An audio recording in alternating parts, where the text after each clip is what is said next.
Hello and welcome. So today I'm inside my Tesla because there was an update, quite an important one for some people, quite a nerdy, uh, quite a nerdy statistical update because it's all about the statistics. Yeah, let's get into it, and I've got some other things to discuss because I found another issue with my Tesla.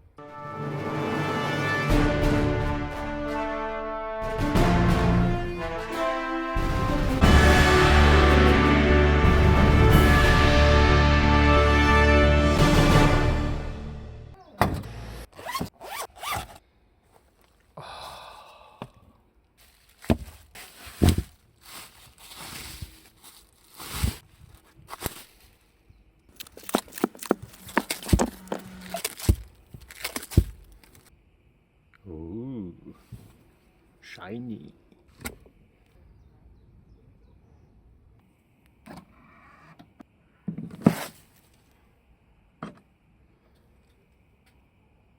Hooray! It does work, but you can see 2 hours 5 minutes remaining to charge only 7%. So yeah, it's not the fastest one, but it does work, so you can charge it up anywhere from any socket. The update of our Tesla. So what's new? Now you have the graph that's gonna show you 200 miles, 100 mile and 10 mile average energy consumption. It's not too important, okay? It's not like, you have to have that, but it's actually quite cool. I like it because you can see that it does change. So within 100 miles that's 259.6, within 10 miles that's 263, and within 200 miles on average I use 262, which is actually quite good. My overall is 270.4, and this is the other thing. They've not changed only those things, but also they've added the fraction, so after the decimal, 1 point after the decimal, so you got 270.4 compared to just the whole watt hours or kilowatt hours energy usage. So this is not too important. I think like even the spikes are looking a little more precise. I like that. I like statistics, so this is quite good. Obviously there were some minor security fixes and bugs, something like that. But there's one more thing. They say your battery's energy estimate now accounts for your vehicle's usage characteristics and will adjust over time based on your history. The total available battery energy remains unchanged. So I think that means that this battery level is going to be unchanged. However, this energy consumption while you drive, it will be more precise to actually estimate your projection. So it's going to be based on your driving style and your probably average usage of your battery in the last God knows how many miles, but I think this is going to be a little bit more precise from now on, which is actually great. It's going to give you a little bit more flexibility about where to stop for charging and things like that. That's all it is in that terms. And now let's get to a more important update. The battery health check. This is I think like unexpected a little bit because for years Tesla didn't include that in the any update, and you were able actually to do it in a service mode, and you can see some videos on YouTube how to do it and things like that. But it, in basics, it's basically the same idea. You plug it in, you leave it for like a day to get it charged, and it does its battery health check during that time. So with this update, you can go in the service. You scroll down to the battery health. When you do your battery health check, as I've seen from other people that already done that, it should show the percentage of your battery health remaining. When you press start, it's all the conditions that you have to meet. You're gonna see like you have to leave it AC charging. It can't be done in a DC charging. It had to be AC charging for up to 17 hours, preferably using the Tesla wall connector or mobile connector, and these are conditions to meet. Some obvious, and the battery level needs to be 20% or less. I've got at the moment 72%, which is well, 52% I need to get rid of, because I'm planning to do it the day after tomorrow. No, tomorrow actually. Yeah, tomorrow in the evening. I will leave it overnight, and hopefully on Sunday afternoon it should be done. So yeah, I have to get rid of 52%. That's about 150 miles. Around 150 miles. Yeah, I think I'm gonna do quite a lot of driving. Right, I've made it. I got it to 16%, so let's go and have a, it's plugged in now.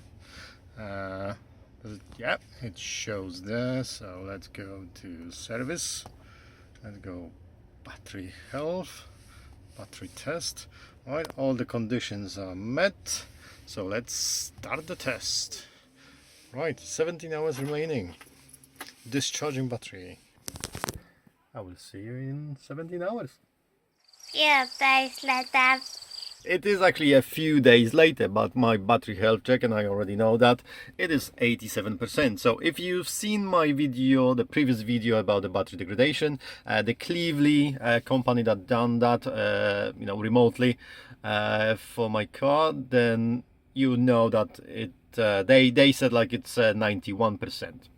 So it's 4% difference, and I'm just wondering, why is that? I've spent like actually like a few days with thinking like, why is it so bad? You know, because 87%, that's actually quite bad for the mileage, which is just under the 70,000 miles. And I've seen other cars with higher mileage around the same mark. So I was thinking about that, and when I checked the how much the car has actually charged the car from 2% to 100%, because when I started the health check, it's supposed to discharge the battery to 0 and then charge it up all the way down to 100%. And I think that's how it works. It just discharges it to 0%, then charge it up to 100%, and basically the car's battery can take only a certain amount of charge. So it just compares this to an original battery capacity, and that's how it knows that the battery degradation.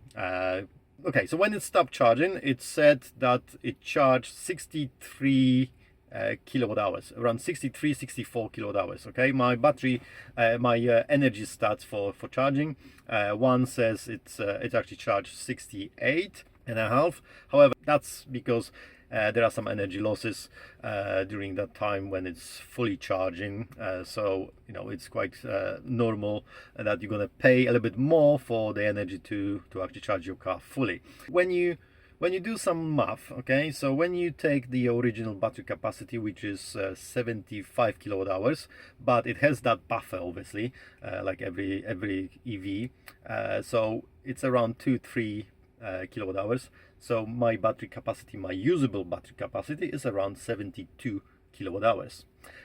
So if you do the math, so 72 kilowatt hours minus 9%, according to Cleveland, that's 65.52 kilowatt hours that I should have left. Okay, with a Tesla battery health check, and that's 87%, then this should go down to about 62.64 kilowatt hours. And that's in line with what it has charged into the car, from 2% to 100%. So if it's some sort of mistake, then that's fine. I don't mind that, but I should actually get 2% added to the final charge and find out what's the battery capacity and the degradation. So 2% from the original one, that's about 1.4 kilowatt hours. So added to 64 kilowatt hours, what it's charged during the whole battery health check test. This adds up to about 65.4, which is actually more in line with the Cleveland battery health check. So this is I think this the Tesla hasn't done the proper job. It should just go down all the way down to 0 rather than just to 2%, and I think that's a mistake. I think that around 9-10% of battery degradation is actually the real one, rather than 87%. However, when I was doing that, I found a little trick to find out your battery health without doing any tests, to be honest. You just need to do a little bit of math, and this is how you do it. Okay, so when you charge your car fully to 100%, and in my case it showed 298 miles. Okay, that's 298 miles at 100%. Okay, so this is basically the full capacity of your battery's car, and that's how many miles you can do at rated energy efficiency of your car. And to find out the energy efficiency of your car, the rated one, you have to go to energy graph, and that's where it is. You've got 261 over the last 100 miles of my energy usage, but you have 41.4 watt hours per mile more than rated, which means that my rated energy efficiency is 220. And if you do slight math to actually find out how many miles per kilowatt hours you can do, you basically just do 1000 watt hours divided by 220. That gives you, in my case, 4.545 miles per kilowatt hour. I got a little bit of a cheat sheet here. So with that, if you divide 298 full range at 100% divided by 4.545, that gives you how many kilowatt hours it actually has. And that, surprisingly, has 65.566 kilowatt hours. And this is actually perfectly in line with the Cleveland 9% battery health check. And also it is in line with the Tesla test if it was charged from 0 to 100%, because they all quite match each other. Yeah, so my kind of calculation is 65.566, the Cleveland is 65.52, and the Tesla, if I add that 2% to the overall full charge, that's 65.4. So I think that's 65.5 is actually my battery capacity. If obviously, I don't know exact number for the buffer, but I assume it's going to be about 72 kilowatt hours, but that's perfectly in line. So I think 9% is actually the battery degradation in my car, which is actually good. That's what I was expecting from this test, but it turns out it's a little bit different. But I think I found a way to actually do it without doing any test at all.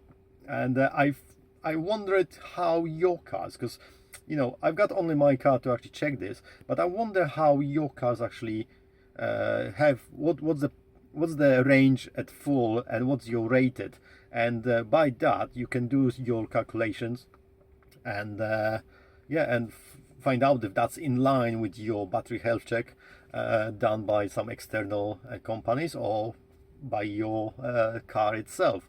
So just leave me the comments in there, because I'm really interested if that way is actually the good way to find out your battery capacity. And if not, well I'm wrong, and I don't mind that. But if I'm correct, then that's an easiest way to actually do it. So I will see you in the comments. Yeah, but anyway, that's great. This is the update. The main update, which is great.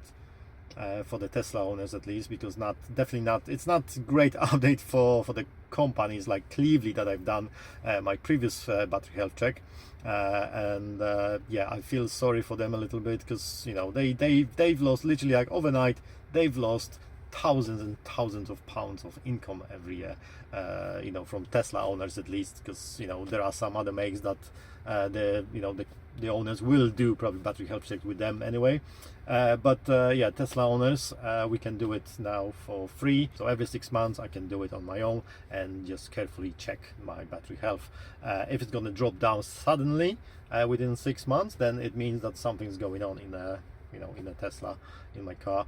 And I think it's also good for the Tesla itself, because they will have more, because obviously people will do that more often now, so they will have more insights into you know, the battery health and how they perform over the years, and you know, if it's going to be charging, you know, at AC and DC, and how much, you know, everything basically. So let's move on to a little fault that I found. The fault is there. The paint just came off over here. It's flaking a little bit, and it's not great. Okay, so we've noticed that. I've checked the videos, my previous videos of the car, and yeah, it's been there for a while. So it's not our fault. I've contacted Tesla about that, and yeah, they're going to paint this. I don't know if they're going to paint this or just, you know, replace the whole booklet, but yeah, they will do that for free, because I asked them if they're going to do it for free, or if you know, if we will have to pay for that. If we would have to pay for that, then probably I will just do it somewhere else, much cheaper probably than Tesla would offer. But yeah, they offered to do it for free within the warranty, which is absolutely great. So in 2 weeks time I will take the car to the Tesla in Winchester, and leave it there for literally a 1.5 day, and yeah, and I will update you on that in the next video probably. So